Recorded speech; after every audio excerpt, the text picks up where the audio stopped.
여러분 안녕하십니까? 광주 MBC 뉴스데스크입니다. 광주 신세계가 백화점과 터미널 부지에 47층 규모의 복합시설을 짓겠다는 개발 계획을 광주시에 제출했습니다. 일본의 아자부다이 힐즈처럼 상업과 업무, 교통 등이 집약된 도시 속의 도시를 만들어 대한민국 랜드마크로 조성한다는 계획인데요. 하지만 시민단체는 복합 쇼핑몰을 짓겠다더니 결국은 아파트를 짓겠다는 것이냐며 반발하고 있습니다. 송정근 기자입니다. 광주 신세계백화점이 광천터미널 복합개발에 청사진을 제시했습니다. 현재 백화점과 터미널 부지를 활용해 문화와 상업, 업무 숙박 등 도시 속의 도시로 만들겠다는 구상입니다. 우선 백화점은 지금의 유스케어 문화관에 신관을 건설해 지금보다 규모가 4배 이상 커집니다. 백화점 신관 바로 옆으로는 40층 이상의 업무시설과 특급호텔, 교육의료시설 등이 들어서고 500세대 규모의 주거복합시설도 함께 들어섭니다. 지상에 위치한 현재의 종합버스 터미널은 업무시설 건물 지하로 들어가고 그 공간은 시민휴식 정원으로 만들어지는데 지금보다 10배가 넘는 규모로 만들어질 예정입니다. 이번 제안서는 가장 선진적인 고밀 복합개발 사례로 평가받는 일본의 아자부다이 힐스 등을 벤치마킹했습니다. 지금 지역이 좀 많이 낙후돼 있는데 학생들이나 졸업한 사람들도 취업을 또 많이 할 수 있을 것 같고요. 그리고 인프라가 좀 생기면은 광주 발전에 도움이 될 것 같아서. 제안서를 받은 광주시는 60일 이내에 도시계획위원회 등의 심의를 거쳐 협상 대상지 선정 여부를 신세계에 통보해야 합니다. 주거 복합시설 세대수와 공공기여금 규모, 교통대책 등이 앞으로의 협상 과정에서 최대 쟁점이 될 것으로 예상됩니다.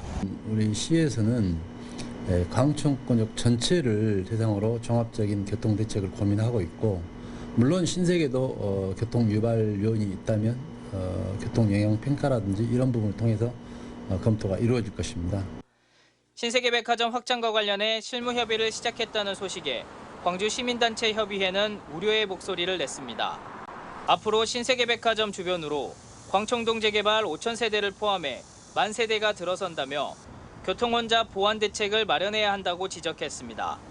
그러면서 백화점 확장 사업으로 버스터미널 이용객의 편익을 해치는 일도 없어야 한다고 강조했습니다. 어떤 여러 가지 주거 및 상업시설이 밀집되는 과정에서 소상공인 문제랄지 아니면 다른 지역의 공동화에 따른 광주의 균형적인 발전. 신세계 복합개발의 총 사업비는 4조 4천억 원이며 올해부터 2037년까지 13년 동안 단계적으로 추진됩니다.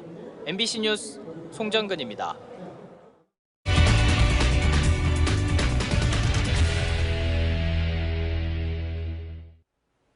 영광 대마산단에 입주한 전기자동차 업체 공장. 알고 보니 정체모를 폐기물만 보관하고 있다는 고발 보도를 지난주 전해드렸죠. 그런데 이 산단만 그런 게 아닙니다. 자치단체마다 일자리 창출과 세수 확충을 내세우며 앞다퉈 산업단지를 조성하고 있는데요. 그런데 사후 관리가 부실한 탓에 무늬만 분양률 100%짜리가 부지기수입니다. 주현정 기자가 한 걸음 더 들어가 봤습니다. 영광군이 이 모빌리티 산업의 메카를 만들겠다며 조성한 대마 전기자동차 일반 산업단지입니다. 2,300억 원대의 생산 유발 효과와 1,200여 명의 고용 유발을 자신했지만 완공 10년이 지나도록 곳곳이 비어 있습니다. 저기는 본사가 다른 데 있어서 물류만 여기도 하니까 가끔씩 가서 물건만 빼가고 하고, 저쪽은 아예 우리하고 안 보이는 쪽이라 이쪽은 거의 없었던 것 같아요. 영광군이 밝힌 산단 분양률은 82%, 가동률은 78%에 달한다지만 빈 껍데기 건물이 적지 않습니다. 장성의 이 농공단지도 분양률 100%에 가동률 97%로 관리되고 있다는 게 장성군의 설명이지만 실제로는 문을 닫는 기업이 속출하고 있습니다. 옛날에보다 절반 이상 줄었지. 그전에보다 지금 업체 수도 많이 줄었고 빈 공장도 많아요. 광주 전남 공동혁신도시의 핵심 배후 산단인 나주 혁신산단도 횡하기는 마찬가지. 산단 분양률은 97%에 달하지만 가동률은 31%에 그치고 있습니다. 근데 실질적으로 가동률을 봤을 때는 빈 공장이 너무 많다는 얘기야. 이게 창고형 기업들이 많다 보니까 어떻게 되겠어요? 지방자치단체가 자체적으로 조성해 관리하는 산단은 전남에만 103곳. 특히 농공단지의 경우 대부분 100%의 분양을 자랑하지만 실상은 문의만 100%인 곳이 부지기수인 겁니다. 정부의 관리 감독 권한이 있는 국가산단과 달리 일반 산단과 농공단지는 지정부터 분양, 관리에 이르기까지 해당 자치단체의 전권이 있어 실분양률과 가동률 검증이 허술할 수밖에 없습니다. 산단 입주업체들은 사업 성패의 기준점을 산단 분양률에 두다 보니 각 지자체가 파격에 가까운 입주 혜택을 내걸고 초기 분양에는 열을 올리지만 산단의 지속성을 위한 사후 관리에는 정작 무관심하다고 지적합니다. 사업 계획 낸 대로 이걸 1년, 2년 안에 추진하고 있는지는 최소한 점검을 해야 되는데 그런 거 안 하는데가 지금 막 눈 가리고 아웅식의 산단 관리 감독에 막대하게 투입된 혈세만 세고 있습니다. MBC 뉴스 주현정입니다. 조금 전 보도된 우리 지역 소식 다시 한번 전해드립니다. 오늘 광주의 한 치과병원에서 대낮에 사제 폭발물이 터졌습니다. 다행히 인명피해는 없었지만 경찰 특공대가 출동했고 시민 100여 명이 긴급 대피했는데요. 범인은 이 병원에 다녔던 70대 남성이었습니다. 천홍희 기자가 보도합니다. 오늘 오후 광주광역시의 한 인도, 모자를 눌러 쓴 남성이 상자를 감싸 안고 걸어갑니다. 한 건물에 들른 남성은 상자 없이 건물을 떠나갑니다. 그리고 잠시 뒤 폭발음이 들렸습니다. 심장이 벌렁벌렁했죠. 갑자기 사이렌이 어마어마하고 간호사들이 뛰어다니며 나가라고 그랬어요. 오늘 오후 1시쯤 광주의 한 치과 안에서 연기와 불꽃이 치솟았습니다. 남성이 가져다 놓은 상자 안에 있던 부탄가스가 폭발한 겁니다. 폭발 충격으로 치과 천장 마감재가 떨어져 나갔고 집기등이 파손됐습니다. 병원은 점심시간이어서 인명피해는 없었습니다.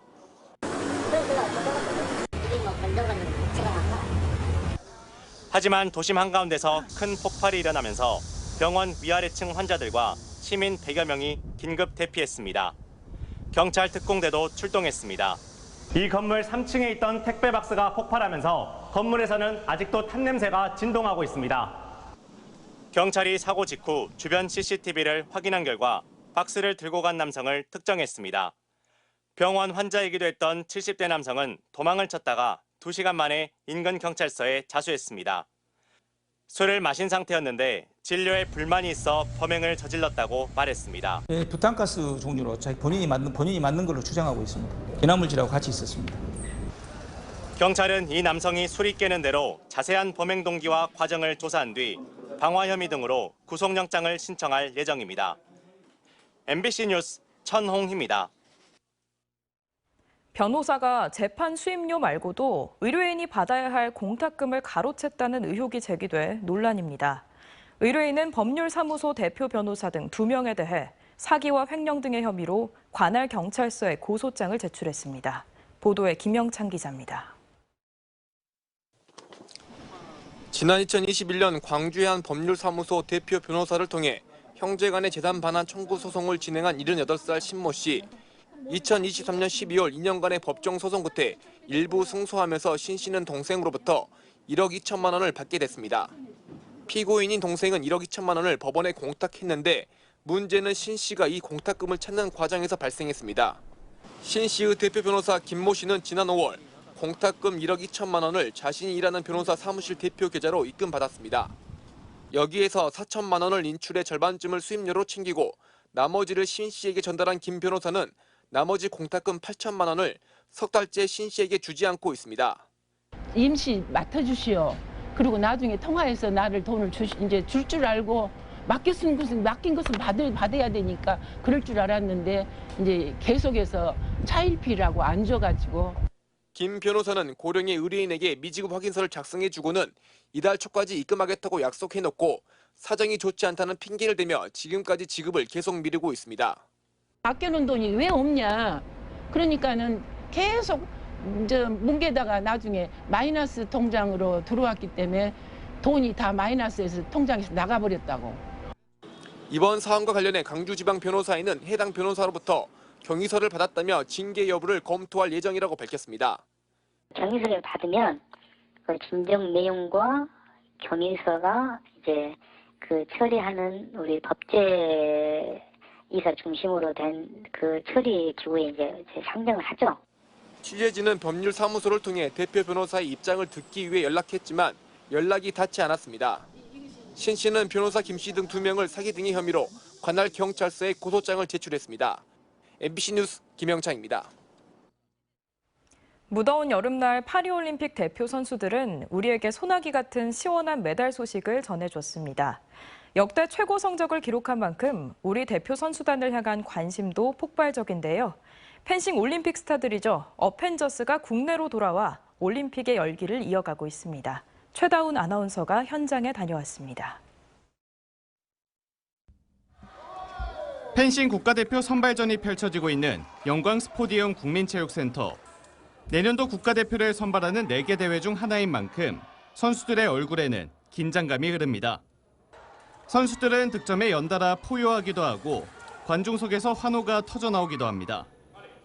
특히 올림픽 스타들도 모두 출전하면서 경기장의 분위기를 더욱 끌어올려줬습니다. 파리올림픽에 출전했던 국가대표 선수들이 이제는 국내로 돌아와 서로에게 칼끝을 겨누면서 올림픽의 열기를 이어가고 있습니다. 무릎 꿇고 공손하게 비디오 판독을 요청하는 구본길 선수 특유의 모습은 이번 대회에도 빠지지 않았습니다. 앞으로 1년간 국제대회 휴식을 선언한 만큼 아쉬워하는 팬들을 위로하기도 했습니다. 국가대표를 잠시 쉬는 거지 제가 선수를 은퇴하는 거 아니기 때문에 또 이제 저는 가족도 있고 또 이제 아기도 둘째도 태어났기 때문에 좀 더 이제 거기서 케어를 하고 역전의 검객이라는 별명을 얻은 최세빈 선수도 출전해 같은 대표팀 선수들을 향한 애정을 나타냈습니다. 다들 힘들게 올림픽까지 하고 조금 쉬다가 다시 똑같이 힘든 상태에서 돌아왔을 텐데 안 다쳤으면 좋겠고 다시 좋은 모습으로 대표팀 다 같이 다시 돌아왔으면 좋겠어요. 아시아 최초로 펜싱 그랜드슬램을 달성한 오상욱 선수는 여유 있는 모습으로 경기를 치렀습니다. 국내 대회는 물론 펜싱에 대한 관심이 계속 이어졌으면 하는 바람도 전했습니다. 진짜 오시면은 진짜 박진감 있고 엄청 역동적이고 엄청 우아한 그런 스포츠를 보시고 빠지실 거라고 저는 확신하는데요. 꼭 와서 이런 재미있는 경기를 봐주셨으면 좋겠습니다. 올해 2차례 더 예정되어 있는 펜싱 국가대표 선발전, 그리고 다른 종목인 코리아 오픈 배드민턴 대회부터 전 종목이 펼쳐지는 전국체전까지 올림픽의 열기가 국내에서도 끊임없이 이어질 예정입니다. MBC 뉴스 최다운입니다.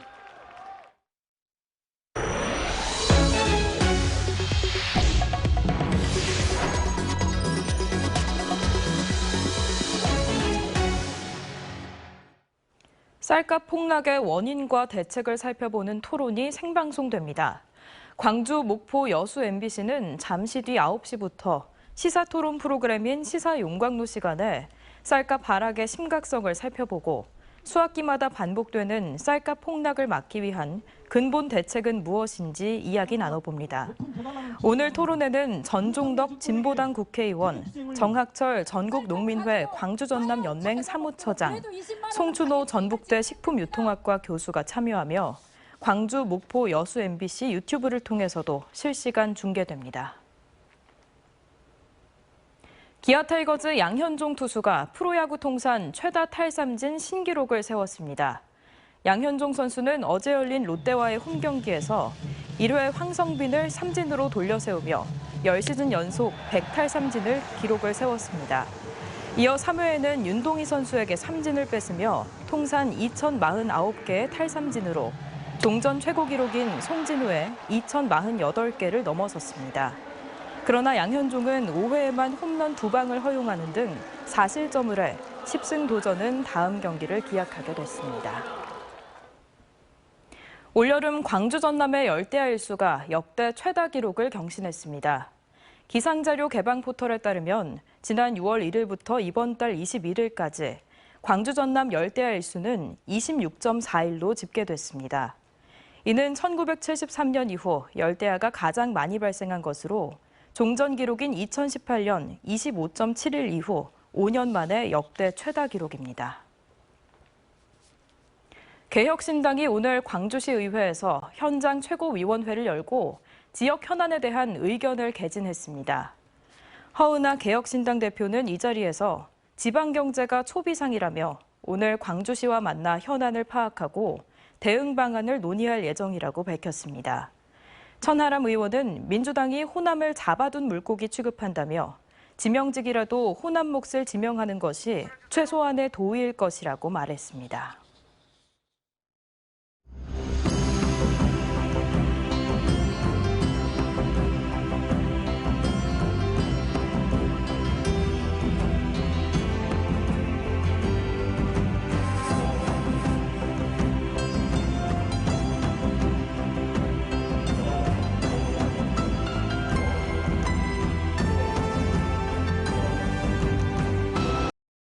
언제 어디서나 내 손 안의 뉴스. 광주 MBC 뉴스 유튜브 구독으로 함께하세요.